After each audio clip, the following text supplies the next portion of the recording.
Well, hello. Welcome back to my channel. Just Shauna here to talk about some friggin' books. So I rarely do themed recommendation videos because I think I have imposter syndrome too much and I'm always like, who am I to recommend things? But like, that's literally kind of the point of having a booktube channel. But I wanted to do recommendations for some non-European inspired fantasy books. And I think most of these are adult. There's a couple young adult, and like one middle grade. And not all of these are necessarily favorites. You will see. A couple I didn't really care about or like, and one I straight up hated and have a whole rant video about, but I still want to recommend them to people because they are options for non-European fantasy worlds.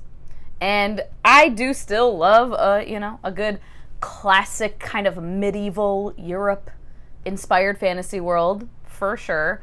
It's not like I am against those by any means. There can be some great stories. And those can be diverse, right? They can still be diverse.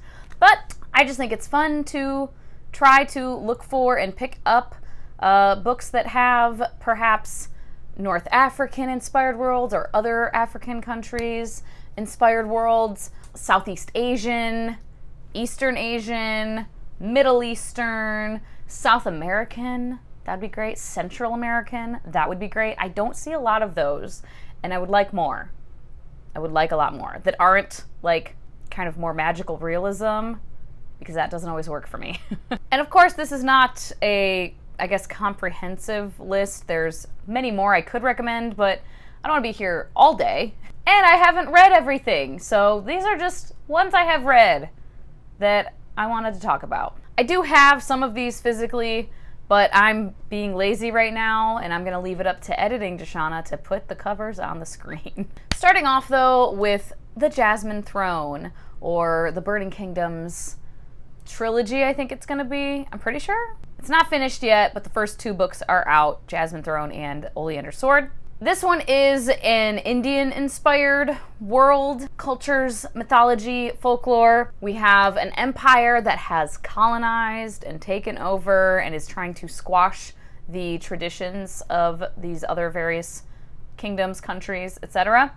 We have some earth magic, fire magic, religions tied in with the magic that have some very harsh requirements for their followers and their priests or priestesses. It's a little brutal. I described it in my recent wrap-up talking about Oleander Sword, a very like lyrical, gentle, yet profound writing style, I would say.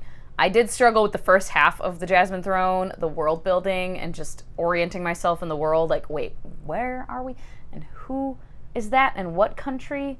And there's a regent, but of what? Like, I don't know if I was dumb the first time I read it or what, but I reread it and I gave it a higher rating on reread. I still gave it a decent rating the first time I read it, but yeah, definitely recommend if you like that kind of a writing style. Hi. You don't have to whisper, I can edit out. You goofy. And then The Final Strife by Sara El-Arifi. I mean, who is surprised that I'm mentioning this? This one is an African-inspired world, and we have a very brutal caste system that is based on blood color. We have different colors of blood in this world, and there is blood magic as well. Done quite well, in my opinion. I've seen some people touch on this too, where sometimes blood magic in fantasy can get a little self-harmy, and it's not like that in this. There's like a safe, sterilized like apparatus that they wear to, it's basically like an inkwell, but for their blood. It makes my wrists itch. Oh God. But yeah, they just have this apparatus that then they use like a pen to like dip into their blood to like write these runes that do different things. Very much themes of rebellion, murmurings of rebellion. It's very brutal, content warnings for lots of stuff. Grotesque torture and mutilation, forced mutilation of babies, so be aware of that. And we're following a couple different characters in this one as well, and we have some sapphic romance happening, some queer characters, we have trans characters who are just a part of the world. It's a very, like, queer normative world, which is great. Oh, and in Jasmine Throne, we also have some sapphic romance blooming as well. And then a young adult, The Gilded Ones by Namina Forna. I read The Gilded Ones and I quite enjoyed it, and then I pre-ordered the second one, The Merciless Ones, and I didn't love that one as much. Just kind of the plot and what was going on with the characters, I just wasn't getting gripped by it, but I still would recommend this series, at least so far. I don't know how many books there's going to be. I think it is going to be a trilogy. And I still would recommend it, though, even though I didn't end up loving the second book, and I'm DNFing the series. This is also a brutal, brutal world, like very, very brutal, especially for a young adult. Very, very sexist, and content warnings for all the gore, all the gore. We have characters who are born with special blood that basically means they're kind of immortal. There is like one true death for all of them, like one final death for all of them, and people hate them, and to find their final death, they just torture them until they die. But sometimes you can cut their heads off and their head will just reattach to their body. So that's a thing you see.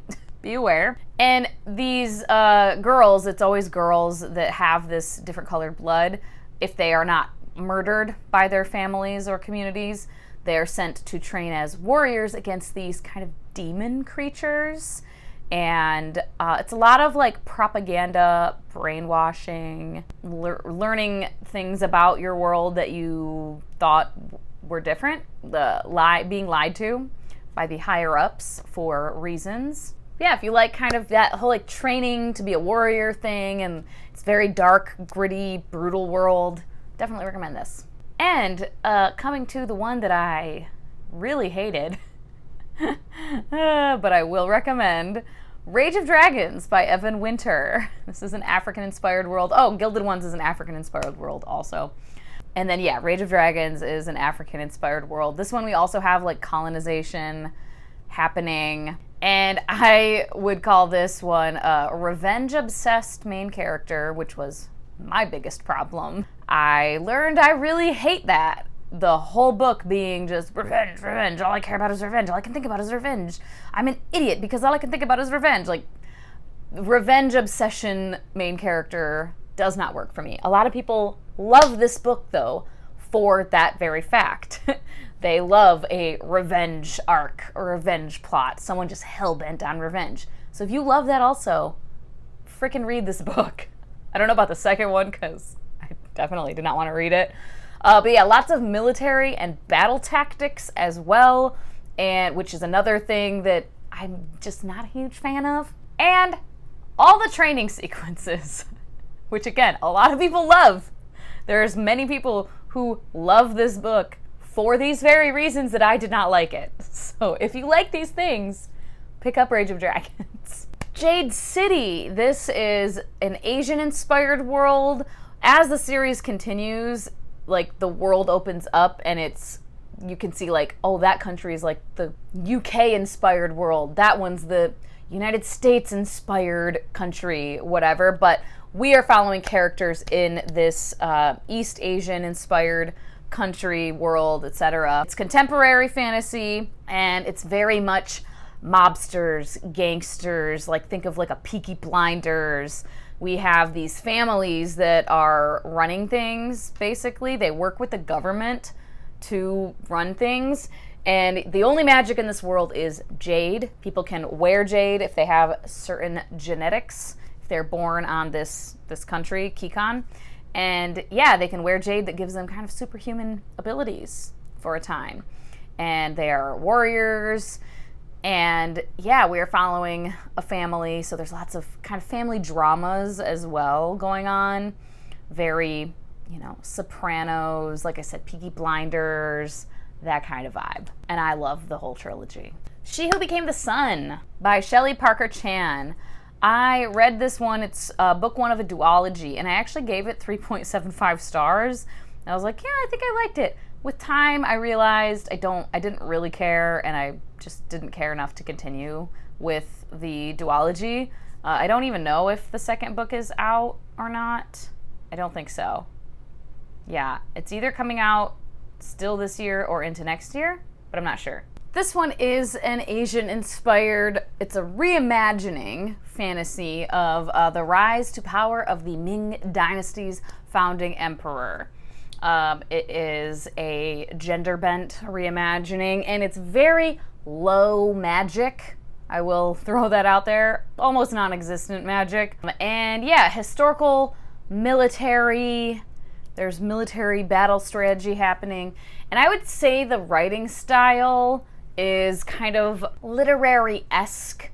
It's a much slower, I guess, story, more subtle story.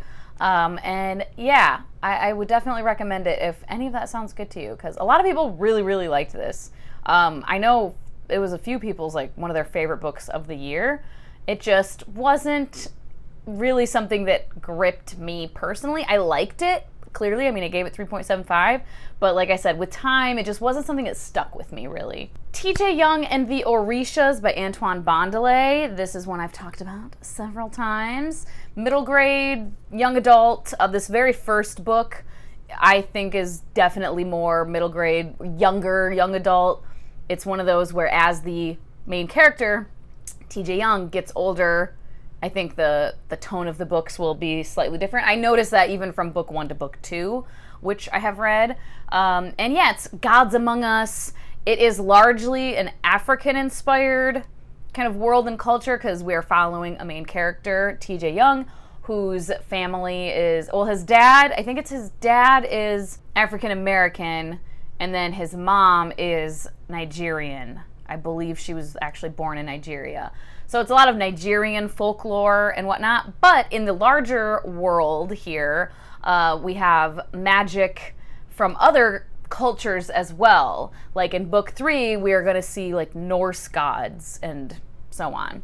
But yeah, we see like gods among us, gods talking to humans and mortals, and it's very like Percy Jackson-esque, Harry Potter-esque, where we're in our contemporary world. Some people are aware that magic exists and they have magical ability. Other people aren't aware. They're called the clouded. And we have like special magical news stations and magical newspapers about the magical community that the clouded people don't know about, and so on. And in the first book, we are at a camp for these children. And then in book 2, we go to Lagos with TJ to go to this university, this school, to teach more about it. So yes, if any of that sounds good, pick it up. I highly recommend. I think it is so much fun. I really love it. I think it deserves way more attention in the kind of middle grade, young adult space. Wild Seed by Octavia Butler. This one is kind of like sci-fi. Is it straight up sci-fi? It's like sci-fantasy, speculative fiction. Immortal beings starting off in an African country, these beings, when we first meet them. And it's covering centuries. They eventually travel to the southern United States. Things ensue. It's very character-driven. It's very, very character-driven. Quiet, slower paced, but very, very good. I do want to continue with the series. I haven't yet. Recommend if you like a more speculative fiction, fantasy, sci-fi-ish kind of thing. I mean, it's not sci-fi. I just say that because it's like, it almost feels like they're aliens. Maybe they are. You don't really know. It's a very like vague, mystical things happening, but it's, like I said, mostly just about these characters and their interactions with each other over the centuries. Master of Jinn by P. Jelly Clark. This is another one that I didn't love. I loved the prequel novellas in this world, and I was so hyped for Master of Jinn. I didn't dislike it. I think I gave it 3.5 stars or something like that. Just slightly better than middle of the road, but it's an Egyptian-inspired world. It's kind of a historical reimagining of Cairo, if they had not been colonized, and if magic was real, jinn were real, and it's a kind of steampunk feeling world a bit. It's very, very fun, and I love the characters. I didn't love all the pacing and some choices with the plot in the first book, and it is P. Djeli Clark's first full-length novel, so I'm chalking it up to maybe that he is a master of a novella, because Ring Shout, top-notch, love it. And like I said, the prequel novellas for this, and there's like a short story also, love all of those. This first novel, it didn't quite like work for me fully, but I liked it enough, and I'm very intrigued, and I'm gonna pick up the second one to see if I like that more. But yeah, I highly recommend. It's a very unique world, very cool world. Black Sun by Rebecca Roanhorse. This one is inspired by pre-Columbian civilizations in South and Central America. Our little description on Storygraph says, a tale of celestial prophecies, political intrigue, and forbidden magic. Very much kind of gods among us, very unforgiving, brutal gods. Everyone talks about the opening scene of this book being like, holy shit, okay, well, there we go. We have a bisexual main character we're following a couple POVs. One of them is Shiala, who is like a kind of mermaid siren creature, partially or fully. I can't quite remember, honestly. And she's bisexual on page. And yeah, it's very interesting. I liked it a lot. I think I gave it, what did I give it? Yeah, I gave it 4 stars. Over time, I found that I'm less like gripped by it still. Like over time, I've kind of lost some interest in it. And then I DNF'd Fevered Star, but I will read book 3. Fevered Star was just middle book times a million, like the most middle book of middle books.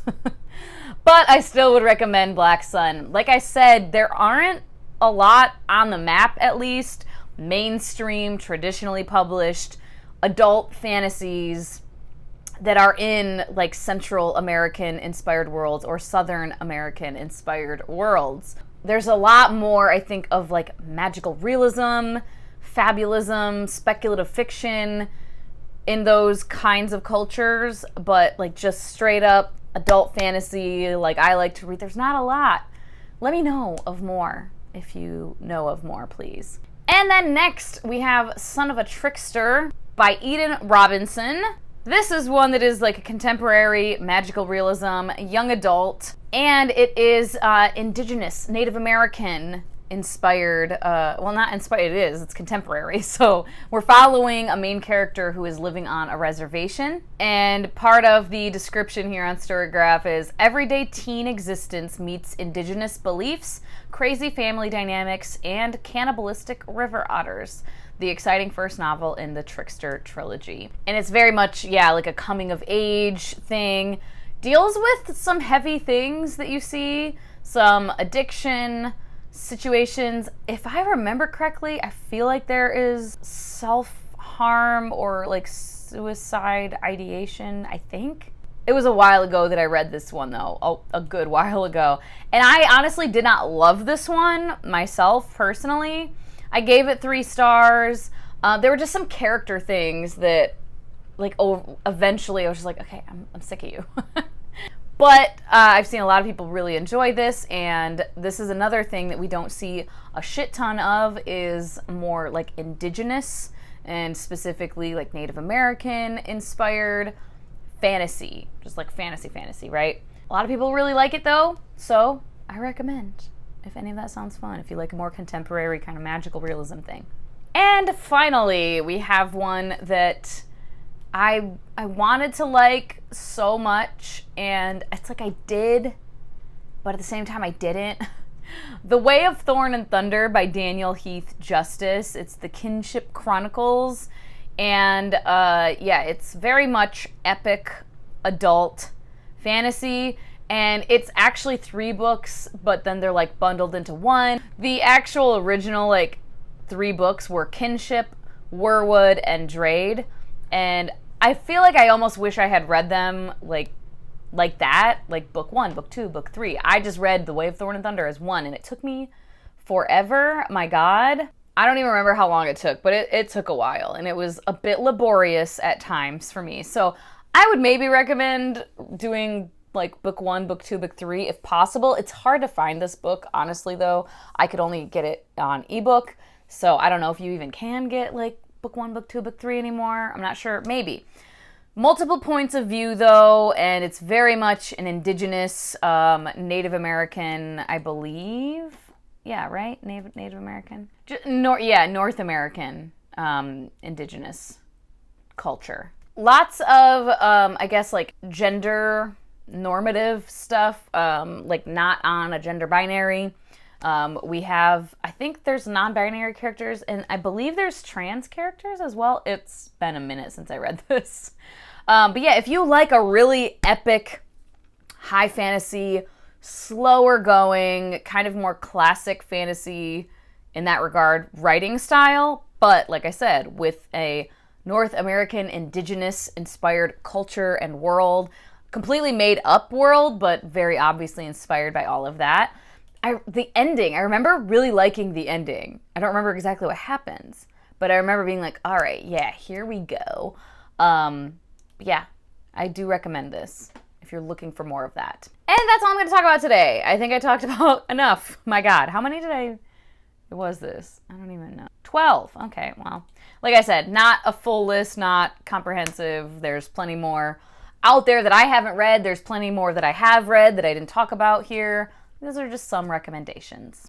Let me know if you have read any of these, what your thoughts are, and seriously, if you have any that are like a more Central or South American inspired, just adult fantasy, let me know in the comments below. Recommend, please. I've found some on Storygraph and like different lists online, but a lot of them seem to be very little people have read them, so I can't really tell if I'm gonna like them or not based on the reviews. But we'll see at some point whenever I get to them. As always, thank you so much for your time. Hope you all have a wonderful day, and I will talk to you later. Bye-bye.